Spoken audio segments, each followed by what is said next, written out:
Channel. इस video में आज हम डिस्कस करेंगे सब important terms related to status and role. And remember one thing, this video is helpful for UGC NET, SET, PGT, PhD, GDC and MA entrance and other exams related to sociology. तो अगर आप sociology की preparation कर रहे हैं तो आपको ये वीडियो आपके लिए काफ़ी हेल्प करेगी। तो चलिए अब स्टार्ट करते हैं अपनी इस वीडियो को। हमारा पहला टर्म है स्टेटस एंड रोल, परिस्थिति एवं भूमिका। तो जो ये कॉन्सेप्ट था ये दिया था रॉल्फ लिंटन ने।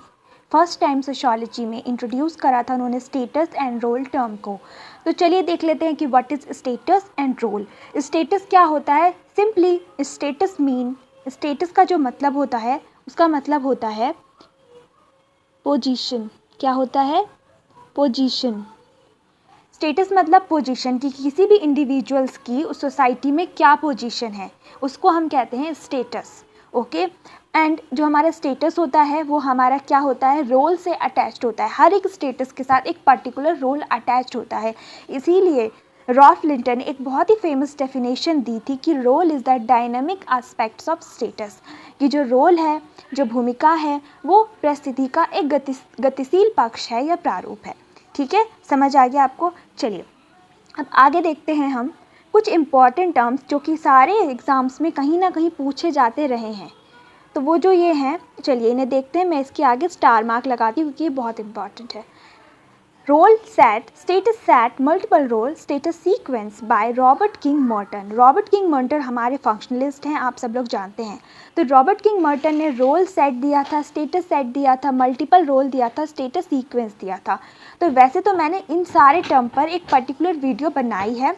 तो आप अगर चाहते हैं इन्हें डिटेल में समझना बहुत ही कम टाइम में, तो आप जाके मेरे उसमें वीडियो में प्लेलिस्ट में जाके देखें एंड समझें। ठीक है, आगे देखते हैं रोल डिस्टेंस। रोल डिस्टेंस का मतलब क्या होता है? तो सबसे पहले ये देखिए कि रोल डिस्टेंस का जो कॉन्सेप्ट दिया था वो दिया था इरविन गॉफमैन ने। गॉफमैन वही हैं जिन्होंने सोशियोलॉजी में ड्रामेटर्जी का बहुत ही इम्पॉर्टेंट कॉन्सेप्ट दिया था, जिसमें वो ये कहते हैं कि हर एक इंडिविजुअल अपनी लाइफ में सिर्फ एक ड्रामा प्ले करता है। उनके पास 3 स्टेजेस होते हैं। वो कौन कौन से स्टेजेस होते हैं ये भी आपको पता होना चाहिए। एक होता है फ्रंट स्टेज, एक होता है बैक स्टेज, एक होता है ऑफ स्टेज। जो फ्रंट स्टेज होता है उसमें वो क्या करता है? उस ड्रामा को प्ले करता है। उसके बाद जो बैक स्टेज होता है उसमें वो अलोन जहाँ रहता है, वो खुद से अपना जैसा इंसान है वैसा रहता है। एंड बैक स्टेज में वो अदर एक्टिविटीज़ करता है।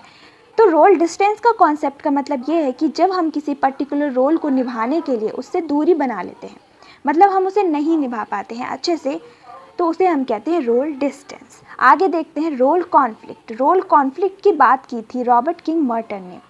रोल कॉन्फ्लिक्ट का मतलब ये होता है कि किसी भूमिका को निभाने में, किसी रोल को निभाने में हमारे जब मध्य कॉन्फ्लिक्ट जैसा माहौल उत्पन्न हो जाता है तो उसे हम कहते हैं role conflict. Role expectations. Role expectation का कॉन्सेप्ट दिया था न्यूकॉम ने। रोल एक्सपेक्टेशन मतलब सिंपली ये होता है कि मान लीजिए कि जैसे कोई एक टीचर है तो उससे सारी सोसाइटी यही एक्सपेक्ट करेगी कि वो क्या करे? टीचिंग करे। तो ये उसके रोल से एक्सपेक्टेशंस है। तो this particular term is given by Newcomb. आगे देख लेते हैं रोल टेंशन। रोल टेंशन की बात करते हैं WJ गुडे। कौन करते हैं? WJ गुडे। उन्होंने रोल टेंशन जैसा कॉन्सेप्ट दिया था कि जब भूमिकाओं को निभाने में, रोल को निभाने में किसी प्रकार की टेंशन क्रिएट हो जाती है 2 भूमिकाओं के मध्य, तो उसे हम कहते हैं रोल टेंशन। आगे देखते हैं सिक रोल। सिक रोल मतलब ये होता है, सिक रोल का कॉन्सेप्ट दिया था हमारे टॉलकेट पार्सन्स ने। तो सिक रोल मतलब ये होता है कि जब कोई व्यक्ति मान लीजिए बीमार पड़ जाता है तो वो क्या करता है? अपनी भूमिका को निभाने में असमर्थ होता है, वो अपनी भूमिका को नहीं निभा पाता अच्छे से, तो इसे हम कहते हैं सिक रोल।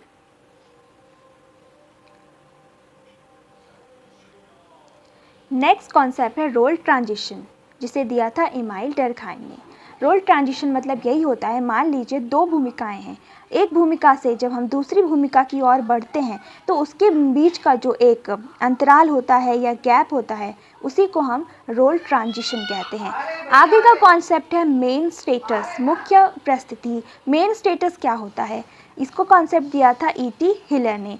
मेन स्टेटस मतलब ये होता है कि किसी व्यक्ति की परिस्थिति, जो मुख्य परिस्थिति है वो क्या है। जैसे मान लीजिए एक डॉक्टर है, ठीक है, एक डॉक्टर है, उसकी जो है ये मुख्य परिस्थिति एक डॉक्टर की है। इसके अलावा वो और चीज़ें भी हैं करता है, जैसे कि वो मान लीजिए किसी मेंबर का, किसी एसोसिएशन का मेंबर होगा, पर वो पर्टिकुलर एक डॉक्टर है, तो उसका मेन स्टेटस क्या हो जाएगा, डॉक्टर।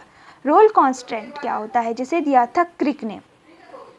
रोल कांस्टेंट मतलब ये होता है कि जब हम किसी भूमिका या रोल को हमें करने में किसी तरह की बाधा उत्पन्न होती है, मतलब हम उसे पूरा नहीं कर पाते, तो इसे दिया था क्रिक ने।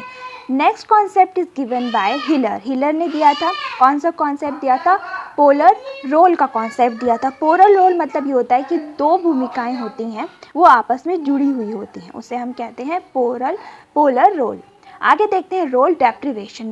रोल डेप्रिवेशन का कॉन्सेप्ट दिया था जीन पियाजे ने। जीन पियाजे ने रोल डेप्रिवेशन का कॉन्सेप्ट दिया था। रोल डेप्रिवेशन का मतलब ये होता है कि जब हम अपने हम रोल से डेप्रिवेटेड हो जाते हैं, तो उसे हम कहते हैं रोल डेप्रिवेशन, मतलब भूमिका वंचना। तो आज की वीडियो में मैं आपके लेके आई थी कुछ important terms related to status and role. अगर आपको ये वीडियो पसंद आई हो, then do like and do subscribe my channels, and thanks for watching this video.